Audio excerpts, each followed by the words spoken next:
Dictation गति 70 शब्द प्रति मिनट स्टार्ट। सभापति महोदय, परंपरा के अनुसार इस बार भी रेलवे बजट पेश हुआ है और उसमें घाटा दिखाया गया है।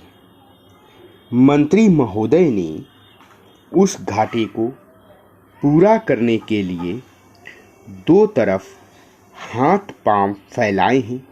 एक तरफ तो उन्होंने यात्री भाड़े और माल भाड़े को बढ़ाने की कोशिश की है और दूसरी तरफ वार्षिक या चौथी पंचवर्षीय योजना की रकम में कटौती की है।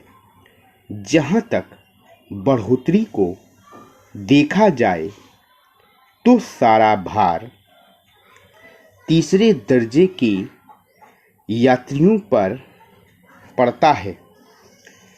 कई करोड़ रुपए की मूर्ति उससे की गई है। किराया बढ़ाया जाए, इसमें दो राय नहीं है। समय के अनुसार चीज़ों के दाम बढ़ रहे हैं और खर्च ज़्यादा लग रहा है तो बढ़ाया जाए, इसमें हमको कोई ऐतराज नहीं है।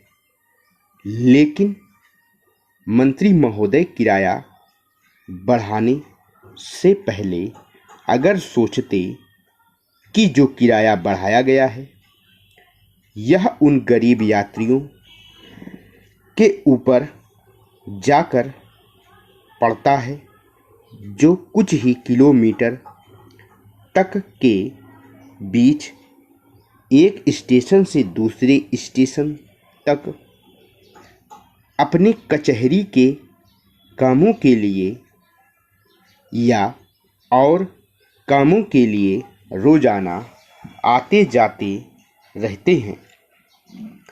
मेरा यह निवेदन है कि उनको भी आप को छूट देनी चाहिए थी, जो कि आपने नहीं दी है।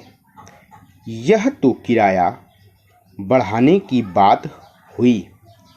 दूसरी तरफ आपने अपने बजट में इस बात को माना है कि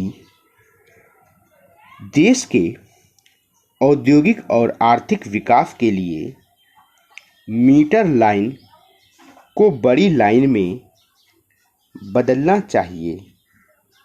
इस बजट को देखने से ऊपर से तो यह बात सही मालूम पड़ रही है, लेकिन गहराई से देखने पर पता लगता है कि यह काम शायद इस तरह के बजट से नहीं हो सकता। हमारे प्रदेश में कई जिले ऐसे हैं जो बहुत ही ज़्यादा पिछड़े हुए माने जाते हैं।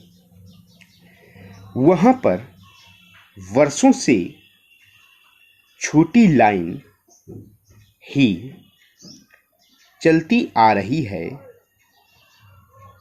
जब हम बजट को देखते हैं तो हमें निराश होना पड़ता है, इसलिए कि हमें कोई उम्मीद ही नहीं दिखाई पड़ रही कि इन पिछड़े हुए इलाकों का भी भाग्य जागेगा और वहाँ पर बड़ी लाइन हो सकेगी। मंत्री महोदय ने एक जगह बड़ी लाइन बनाने की बात कही है, लेकिन इन पिछड़े हुए क्षेत्रों में जहां बराबर मीटर लाइन ही चली आ रही है, बड़ी लाइन बिछाने का कोई उल्लेख नहीं है। स्टॉप।